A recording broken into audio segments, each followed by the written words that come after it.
welcome back. If you're new to the channel, welcome. Thank you so much for joining us. You are tuning into the MATPODCAST, proudly brought to you by Malutia Tower Productions, and I'm your host, Winter with a Y.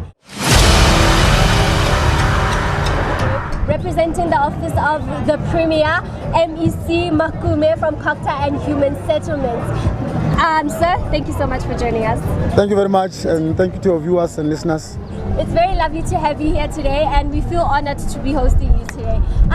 We're here at the Sasol Techno X, the 21st edition in 2023. How do you feel so far? I'm very much excited about the concept. There are still challenges though, but I'm comfortable about what they've arranged and what they've done for the community of the Free State and the country as a whole through this Expo Science that they are having, or the Techno X that they are having. Okay, so we haven't had an in-person Techno X in a very long time, especially after COVID. So are you happy to see students and teachers engaging with all of the exhibitors as well here at the Techno X? I'm very much excited. Remember that science in itself is a very interactive subject. So doing science virtually, it wasn't good at all. Yes. But I think because they are here, they're experiencing these things with their eyes, it actually changes their mind. They now see that it is possible to can innovate anything that they dream of. Yeah. So being here and also being together, it also brings the brains together to work out on something. So it's very much important that we have this physical thing even after the COVID. Also remember that COVID exposes us to some of the unscientific thoughts and messages that people were saying throughout when there was COVID. Unscientific thoughts and messages. I'm telling you, let me just cite one example. You know about the 1G up until the 5G. Oh, okay. The phone technology. You'll remember that every time when the president announces that the shebins and taverns will be closed because of the lockdown, people will go out and say, no, COVID is being caused by 5G. That was unscientific. But here's the nice thing about it. You will only get that argument every time there's lockdown.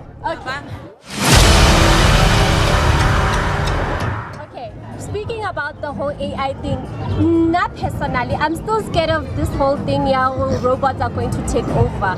Like, you see now, everything happens over the internet. So we'll soon have fridges that talk to us, and then when you talk to the fridge, it won't want to open for you to get your food, then we go hungry. I'm still very scared about this fourth industrial revolution thing, but the more I learn about it and the more I see where it's going and how it's going to better our future, I'm becoming more comfortable about it.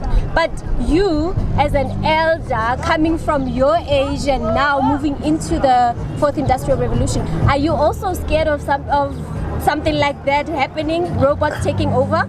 Personally, I'm not scared, but I know that many of my generation are very scared.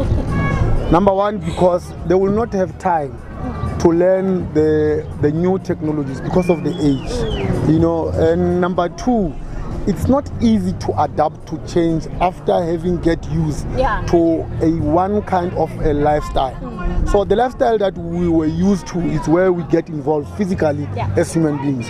But now with the current technology, there are a lot of things that we are just not comfortable with. But personally, I'm excited. I always tell my peers that all what we need to do is to prepare ourselves to adapt. But that adaptation has to do about supporting our children. Exactly. We don't need to stick to the old stereotypes and then disadvantage our children. We need to get into that space, but in a manner in which we are able to support our children. With the robotics, you know, I always emphasize the issue of the ethics and responsibility. If robotics are going to be utilized in a very ethical and responsible manner, they will bring more easier to other things that are difficult to us. Let's take people who are disabled, people who can't do anything. The introduction of robotics, it will be to help such people. You know, you just program it and it does exactly what you need as a person with disabilities. So it will be able to take care of those that ordinarily as human beings who are unable to help them. But the only problem and the danger is when other people start to have other thinking.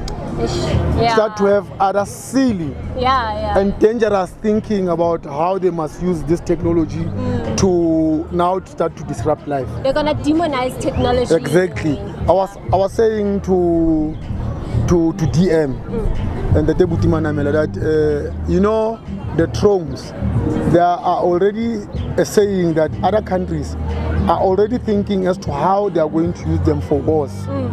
Like they will send a drone in an area, and that drone, its responsibility is just to poison the whole world. Their nations will not get involved.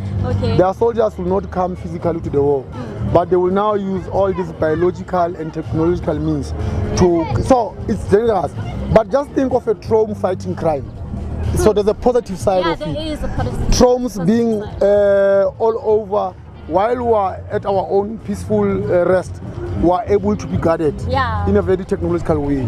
But you know, yes, I mean, they're doing surveillance, but they're also reporting to the SAPS, reporting to securities, but also reporting to the households. You know that hey, something is happening. There's this movement, and it's gonna make the response faster as well. Exactly. So this tech must help our children to focus on the positivities that are being brought by the technological advancement.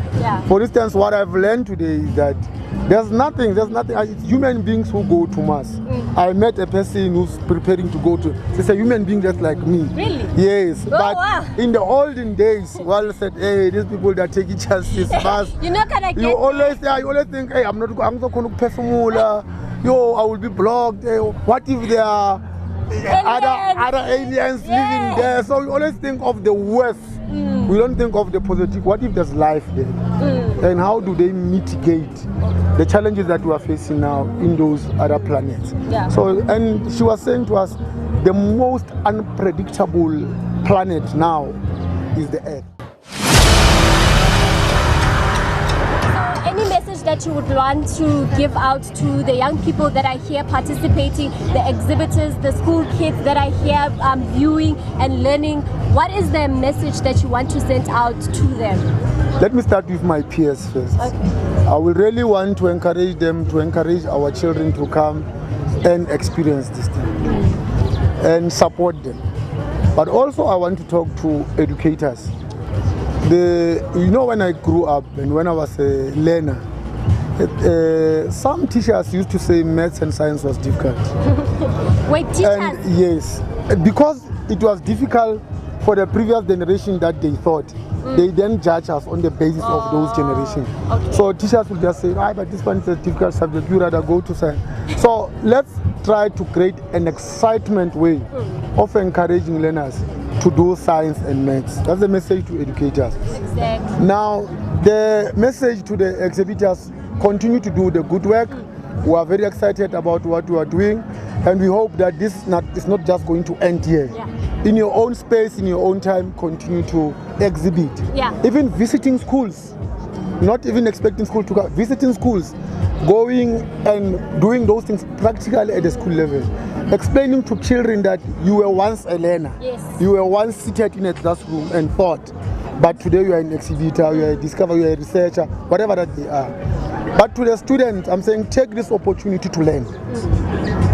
Draw beautiful lessons out of this. Be aware that this thing in the olden days, it was a very serious luxury exercise. They are getting it for free. You know, I've never been to a Techno X myself, despite the fact that I was born from here in Sasolburg. I grew up here. The only science activity I participated in, it was a project science class that was run by Sasol together with the high school here in Khopole. But I'm encouraging the learners that they must come in numbers, learn more, and start to think outside the box. Outside the box. The majority of our people are being encouraged. You should not learn to become job seekers, but they should learn to become job creators. And they can only become job creators if they start to learn and draw some serious lessons that are being exposed and displayed to them today. So we are very much excited, we are happy, and we wish everyone the best.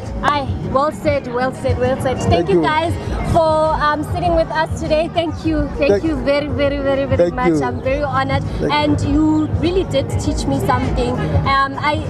Now myself, I'm going to think about not being a job seeker, but being a job creator, because that's the only way we are ever going to get anything done in this country. Guys, thank you so much for joining us.